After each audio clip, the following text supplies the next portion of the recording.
All right, welcome back for another episode of Theory of Why. This is going to be a shorter episode. We've done this a couple of times where we've done these sprint style episodes where we just talk about one topic, we go 4 or 5 bullet points in, and then we call it a day. So this is going to be one of those episodes. And on today's show, we're going to be talking about marketing roadmaps and 5 things to consider when it comes to whether or not you need one. Let's get into it.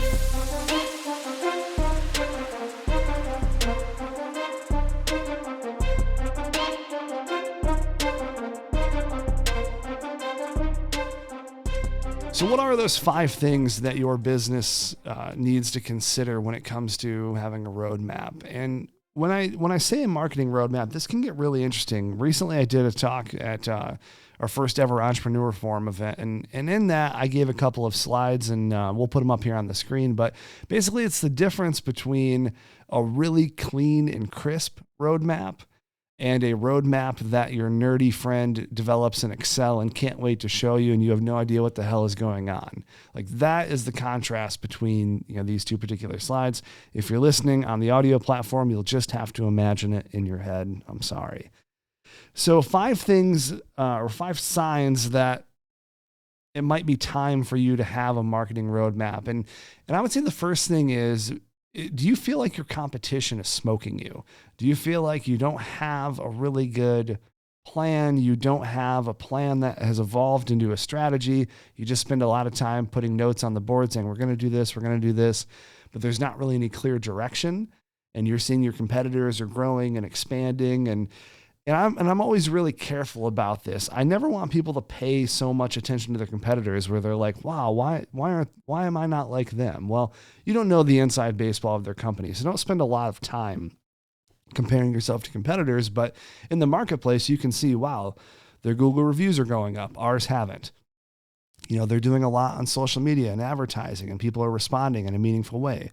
We're not doing anything. So they're saying, man, there's a lot of traction happening outside of my company, but there's not really a lot happening inside mine. We're not executing like we ought to be. And that's really what it comes down to is, do you feel like you're actually making progress inside your company? When we talk about roadmaps, one of the other signs that you need a roadmap is you have a lot of things on your checklist that never get accomplished. And what I mean by that is you have a lot of these ideas that, going back to that whiteboard analogy where you're like, man, I have really great plans to get our social media content up and running and to get Google ads running and email marketing. And every time I do a meeting with my leadership team, we talk about doing it, but we never get it done. And I think that is a very clear sign that you need a roadmap, because on that roadmap, it's going to say email marketing. Here's the dates and the subcategories on who's going to actually do that. Here's who we're going to hold accountable. Here's when it's going to be done by, rather than just saying email marketing in a checkbox. That could be a sign that you absolutely need a roadmap. The third sign is your website getting to a spot where you're no longer happy with how it's working for your business? Now, this is more of a subjective feeling, right? You can look at data in Google Analytics, you can review your bounce rate and engagement rate, and you can see time on page and all of that. So you can make this very objective, analytical assessment. But for your business, do you find yourself going to your website and showing potential clients what you do, if that's applicable for your business? Do you find yourself going through those workflows and saying, hey, check out this page for this information? Or are you like, listen, we have a website, you probably shouldn't go there, right? So if that is the case, that is another sign that you need to have some type of strategy laid out with how that's going to get fixed. I was just talking with Grant about this before we went live, because we have Grant in the booth today, not Johnny. And as I was talking about this, I was like, I wonder how many people don't consider the lost business from their website being an active dumpster fire. And this certainly happens with me. Like I tell this story a lot, and there's different facets to it every time I talk about it, because I talk about it from a different perspective. But when I was looking up remodeling companies to help with the commercial build of Speakeasy, I always tell the story about how I called 8 companies, but the reason it got to 8 companies is it started with probably 20, and I went to all of the websites and I'm like, ugh, not doing that. But if they had a really good presentation, that would have pass them through to the next level where I would have called them. So I often wonder how much business is not even making it to the door, let alone walking out the door, just not even making it to your door because your website is an active dumpster fire. So you need to open your website, sit down with 4 or 5 people whose opinion you trust and get their honest feedback on it. What could be better? What would they like to see? And then add those items to the roadmap, put a date and someone who's responsible for executing on that, and go from there. So I'm gonna take a break there for a minute, and I wanna talk a little bit about CGC. So I have, since I've started this podcast, I've wanted to bring on sponsors that I actually care about and I think have vested in the community that we're in. Our organization is headquartered in Brighton, Michigan. CGC is in Brighton. They also have locations all along the East Coast. But in working with them probably for a year before we even talked about this podcast sponsorship, we've always been at similar events and we've worked together on several projects, and it just made sense to invite them on as a sponsor to the show. So CGC largely is a water treatment and plumbing company. They help residential businesses understand more about how their water systems ought to work, with their water quality, and they are just a fantastic group of people that really do look to consult rather than sell, which is something that resonates with me, as that's a practice we have here at our company. So if you want to know more about CGC, you can take a look at the website on the screen. You can also check out the show notes, contact them, and learn more about what they do and how they can help restore your water to where it ought to be. So roadmaps really are they're this really simple concept in business that a lot of business owners don't leverage. Having a written plan is something that is taught in all business 101 classes. You have a plan that's written that you're going to execute against. You have people who are next to those tasks who you're going to hold accountable to getting them done. But a lot of times as the business grows and you're like, well, we're in a good spot now, we can kind of forget all of that. That's not totally necessary. But then you find that you're in a lot of disorganization. There's a lot of chaos happening. And that's the fourth reason why you need a roadmap. You don't feel like you know what's happening from day to day within your company. It is panic inducing every time you come into the office, or everyone is like, what are we working on today? Or you're just putting out fires back to back to back every day. That can be a challenge that would then burn you out. Because I know for me, anytime that I have a long string of fires that I need to put out, that is a signal that something is broken in the system and that I need to address something. Whereas if things are going smooth, I don't have any fires, I'm just working my plan, good to go. So when you have a lot of chaos going on in your organization, that's the fourth sign that you need a roadmap. And the fifth one is you have no measurable goals or KPIs. KPI simply is a key performance indicator. It's something that's going to move the ball down the field for your company. So when we look at KPIs, again, this is one of those subjective things, like what is actually going to make a difference for your company. So for us as an agency, our KPI is, we need X amount of revenue every quarter from our website division, X amount of revenue every quarter from our video division.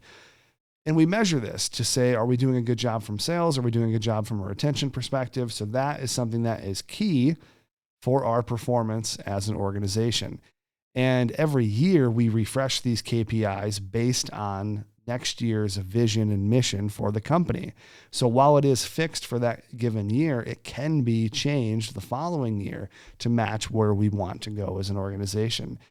And roadmaps are never stale. Like, they should never just be something that you write once and then you never edit.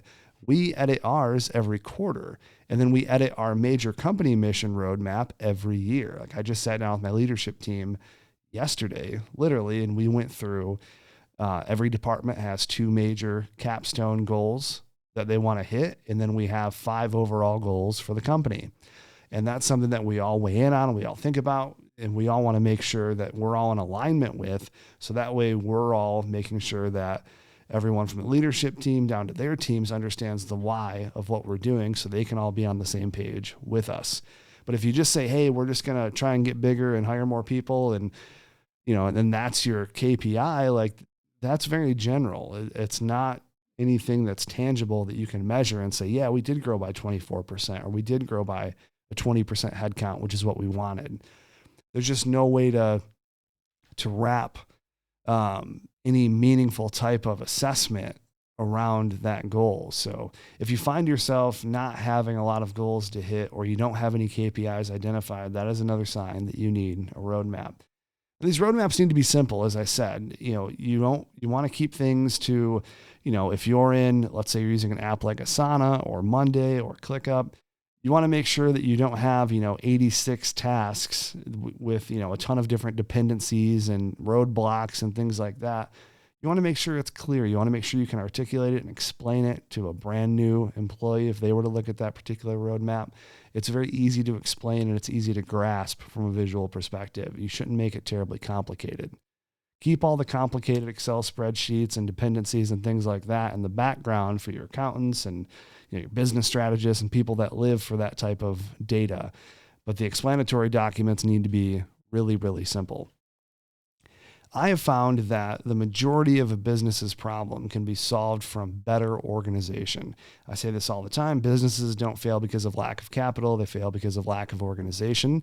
And when you feel like your business is spinning out of control, that is a signal that you need to invoke some type of a roadmap, some type of a checklist to ensure that you're doing everything that you ought to be doing in order to keep everybody aligned, whether it's vendors, third party, your SaaS companies, and your internal employees. All of those things need to be considered when working on these roadmaps.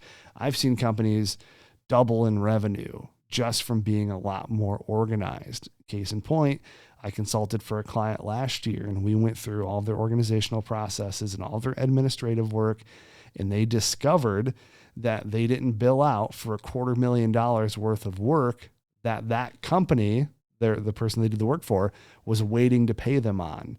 And had we have not sat down and went through things from an organizational perspective, they probably wouldn't have pinged that company to get that money for that year's revenue. It probably would have came in down the line, or maybe it wouldn't have. But that caused them to stop and go back and audit the previous years to discover what they may have been missing as well. So just having a better system in place can open you up to more opportunities because you're not so busy. And it can also help with retention for your current employees because now there's a more well-oiled system that they're a part of, and they're not feeling like they're walking into pure chaos every day. So consider those things as you're working on your marketing roadmap. It's something that we continue to work on here for ourselves as well as for our clients. And it's something that you need to keep working on and getting better. I'm certainly not 100% satisfied with any roadmap that I've worked on because there's always more work to do and there's always ways to make it better. I like your roadmaps, Rob. Thank you. Yeah. Oh, I like them. Oh, this is the total picture of me. Hey, there I'm it actually is. Gonna put it back to you now. No, it's yeah, fine. There's Grant, everybody. Hey, what's going on, guys? Yeah, no, Rob, you put together some good roadmaps, and I am way in the top of this frame. Holy crap. All right.